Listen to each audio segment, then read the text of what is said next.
26 में संभवतः चुनाव होना है बंगाल में। अगर ममता दीदी 5 महीने का वजीफा या जो भी उनकी चीज़ है उसको एक्यूमुलेट करके और कुछ नई योजनाओं का घोषणा कर करके और 1 लाख करोड़ रुपया बांट दे, किसी स्टेट के लिए 1 लाख करोड़ रुपया कोई बड़ी बात है नहीं, कहीं से लेकर बांट देगा। कर जैसे इसमें भी BCF से लोन लिया गया है। अब प्रशांत किशोर जी लगा रहे हैं आरोप की शायद 18,000 करोड़ रुपए लोगों ने वर्ल्ड बैंक या कहीं से लोन लिया था, तो खैर उसका कागज तो हमको नहीं, लेकिन ये BCF से तो लोन लिया गया था। BCF का क्या कॉन्सेप्ट है? विधान में ये कॉन्सेप्ट है BCF का कि कोई आपदा आ जाएगी, बहुत जरूरी होगा, तब उससे पैसे की निकासी की जाती है। बिहार कॉन्टिजेंट फंड उसको बोलते हैं। तो ये तो ऐसी चीज थी नहीं, ये तो बजट में भी अगर ऐसा ही इनके पास योजना था तो ये तो बजट में आना चाहिए था। इसकी पहले इसकी बजटरी प्रोविजन थी, तो ऐसा कुछ नहीं हुआ, अचानक निकाले BCF से लोन और बांट दिए। ये तो बहुत डेंजरस चीज है ना। दूसरी चीज आपको ये बता रहे हैं कि इन्हीं का सर्वेक्षण है, बिहार जाति आधारित गणना जो हुआ सर्वे, वो क्या बता रहा है? वो ये बता रहा है कि लगभग 80% के आसपास लोग यहाँ बहुत गुर्बत में रह रहे हैं, जिनको 0 से 20,000 रुपया तक की जिस पर कमाई है परिवारों की। आप ये समझिए कि किसी परिवार की मासिक आमदनी 20,000 रुपया, तो उसकी क्या स्थिति होगी? अगर 5 लोग हैं उस घर में, 20,000 रुपया चलेगा? घर नहीं चले। तो आप 20 साल से हैं और आपके यहाँ ये स्थिति है कि 20,000 आदमी 80% आदमी का ये गुर्बती है, तो 20 साल में आप क्या किए थे जो ऑल ऑफ ए सडन आप ऐसी योजना चालू कर दिए? तो इससे पता चल जाता है कि उद्देश्य तो आपका दूसरा था। अच्छा, दूसरा एक और चीज जो जिस पर अभी किसी ने नहीं बात की है, मैंने 1-2 मंचों पर कहा या संभवतः मैं अपने YouTube चैनल पर भी लोगों को बताया। बिहार मुख्यमंत्री महिला रोजगार योजना क्या है?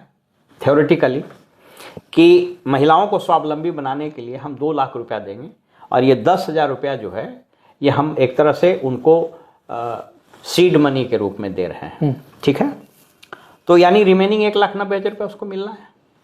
1,40,00,000 महिलाओं को 10,000 रुपया दिया गया, तो यानी 1,40,00,000 महिलाओं को 1,90,000 रुपया देना है। तो 1,90,000 गुने 1,40,00,000 निकाल लीजिए, ये लगभग माने 2,60,70 लाख के आसपास होता है। इस राज्य का बजट कितना है? 3.25 लाख करोड़। 3.25 लाख करोड़। इस बार जो बजट पेश होगा खींच खाच करके 3.25 लाख करोड़ होगा। 3,75,000 करोड़ मान लीजिए। 3,75,000 करोड़ में 2,75,000 इसको घटा दीजिए, बाकी कितना बचा? 1 लाख करोड़। इस राज्य का कमिटेड लायबिलिटी एक्सपेंडिचर है 2,135 करोड़, जो बजट बता रहा है। कमिटेड एक्सपेंडिचर का मतलब इतना खर्चा होगा ही होगा। तो आप 3,75,000 करोड़ में 2,75,000 करोड़ तो ये अगर आपने दे दिया तो आप वेतन नहीं दे पाइएगा किसी को। बाकी विभाग के स्कीम का क्या होगा? शिक्षा, हेल्थ, रोड, RWD में जो लूटपाट मचा हुआ RW डिपार्टमेंट को दीजिएगा, इरिगेशन को दीजिएगा, इसमें कहां से दीजिएगा?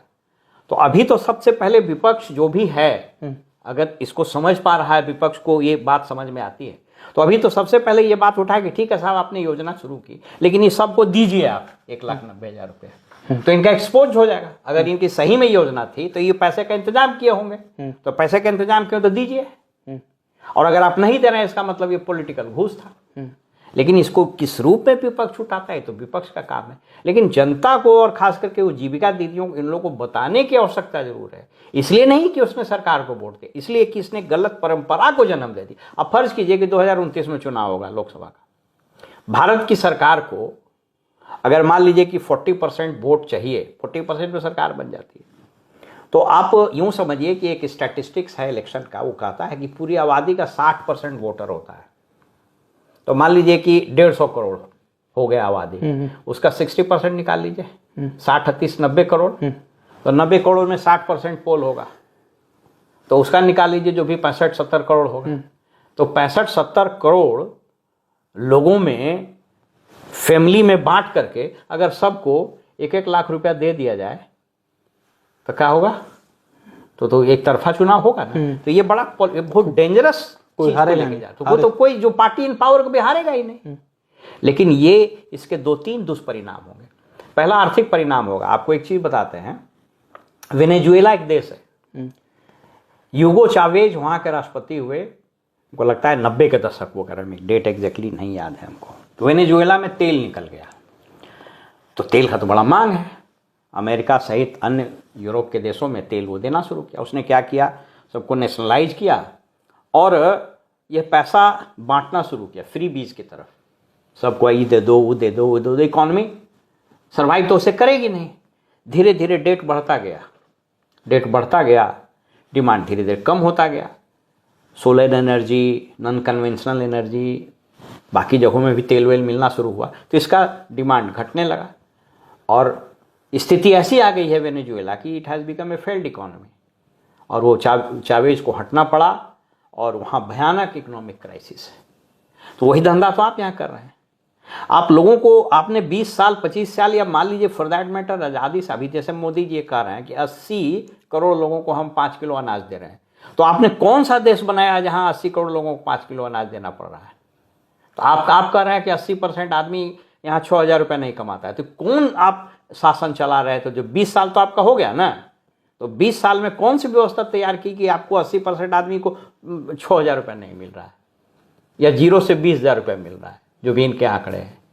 तो ये इन चीज़ को बता रहा है कि ये सारा स्कीम जो था वो बेसिकली एक पॉलिटिकल रिश्वत था और सिर्फ चुनाव जीतने का एक कवायद था।